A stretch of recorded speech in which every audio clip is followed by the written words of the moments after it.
চলতি আইপিএলে চেন্নাই সুপার কিংসের দলে অভিষেক হওয়া মোট 9টি ম্যাচ খেলেছেন বাংলাদেশি বাঁহাতি স্পিনার মুস্তাফিজুর রহমান। কিন্তু জিম্বাবুয়ে সিরিজে খেলতে মুস্তাফিজকে দেশে ফিরতে হয়েছে 9 ম্যাচ পরেই।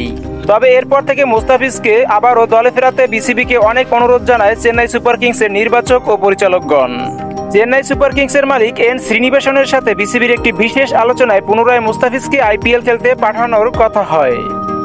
তবে সামনে টি-20 বিশ্বকাপের জন্য রিস্ক নিতে চাননি বিসিবি, তাই মুস্তাফিজকে আইপিএল খেলতে দেয়নি বিসিবি।